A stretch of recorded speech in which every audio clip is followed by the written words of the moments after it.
فلا اقسم بمواقع النجوم وانه لقسم لو تعلمون عظیم انہ لقرآن کریم، یہ بہت باعزت قرآن ہے، فی کتاب مکنون، ایک چھپی ہوئی کتاب میں ہے،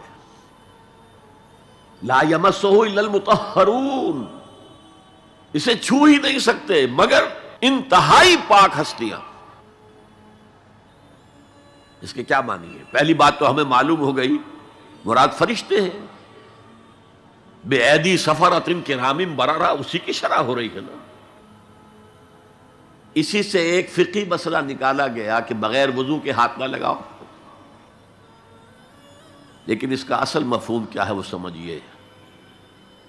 قرآن کی روح تک کوئی نہیں پہنچ سکتا جب تک کہ تزکیہ نفس نہ ہو گیا۔ اگر حب مال، حب دنیا، حب جاہ، حب شہرت، اگر یہ تمام محبت میں دل سے نکل نہ جائیں تو قرآن کی روح تک آپ کی اپروچ نہیں ہوگی۔ مولانا روم نے کہا ہے، اگرچہ ذرا میں سمجھتا ہوں کہ انہوں نے بہت سخت الفاظ استعمال کیے ہیں، ماز قرآن مغزہا برداشتے استخاں پیش سگا انداختے، ہم نے قرآن سے اس کا مغز لے لیا ہے، جو ایسنس ہے وہ کھینچ لیا ہے، ہڈی کا گودا جو ہے وہ ہم نے نکال لیا ہے، ہڈیاں ہم نے پھینک دی ہیں کتوں کے سامنے جو لڑ رہے ہیں۔ علم کلام کا مسئلہ ہے صفات حق حق سے جدا یا عین ذات، قرآن مخلوق ہے یا نہیں ہے، غیر مخلوق، اور بڑے بڑے ہو رہے ہیں اس کے اوپر، یہ کتے لڑ رہے ہیں ان ہڈیوں کے اوپر۔ ہم نے اس میں سے اصل شے نکال لی، وہ کیا ہے؟ اللہ کی محبت، اللہ کی معرفت، یہ ہے اصل شے۔ ماذ قرآن مغزہ برداشتے استخاں پیش سگا انداختے۔ تو جب تک انسان کا باطن پاک نہ ہو جائے وہ قرآن کے چھلکوں سے کھیلتا رہے گا، چاہے وہ کہنے کو مفسر ہو، قرآن کے باطن تک کبھی نہیں پہنچے گا۔ فی کتاب مکنون لا یمسہ الا المطہرون تنزیل من رب العالمین، یہ تھوڑا تھوڑا کر کے اتارا گیا ہے رب العالمین کی طرف سے۔ انزال کے معنی ہے دفعتاً اتار دینا۔ لیلۃ القدر میں آیا انا انزلناہ فی لیلۃ القدر، رمضان کے بارے میں شہر رمضان الذی انزل فیہ القرآن، باب افعال، لیکن حضور پر ایک دم نہیں اترا، تھوڑا تھوڑا تھوڑا تھوڑا 23 برس میں جا کر اس کی تکمیل ہوئی۔ اب دیکھیے جو شکوہ کیا اللہ نے، کیا اس جیسی نعمت سے تم مداہنت کر رہے ہو، بے اعتنائی کر رہے ہو، اسے پڑھتے نہیں ہو، اسے سمجھتے نہیں ہو، اس پر عمل نہیں کرتے، اسے اپنا امام نہیں بناتے؟ تمہارا طرز عمل یہ ہے، بلکہ تم نے اپنا نصیب یہ بنا لیا ہے کہ تم اسے جھٹلا رہے ہو۔ غور کیجئے، جھٹلانا جو ہے دو طرح کا ہے، ایک ہے زبان سے کہنا کہ یہ نہیں ہے، کوئی اللہ کا کلام نہیں ہے، یہ قرآن وغیرہ جھوٹ، سب اساطیر الاولین ہیں، یہ محمد نے گھڑ لیا ہے وغیرہ وغیرہ، جھٹلانا ہو گیا۔ ایک جھٹلانا ہے عمل سے جھٹلانا، مان تو لیا اللہ کا کلام ہے لیکن اس کی حرام کردہ شے کو اپنے لیے حلال کیا ہوا۔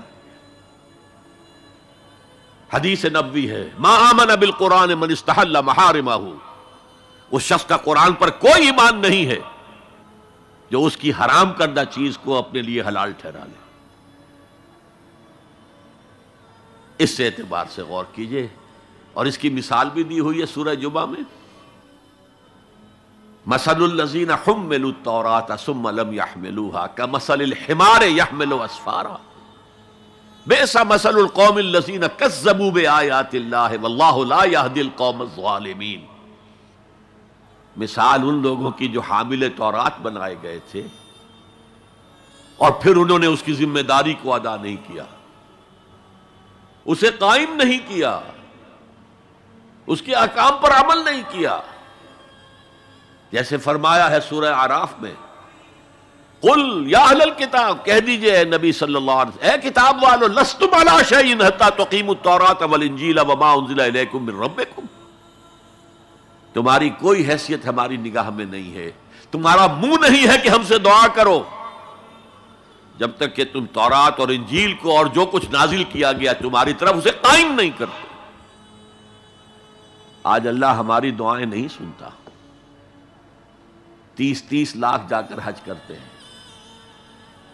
دنیا کے حالات میں کوئی ذرہ برابر فرق آتا ہے؟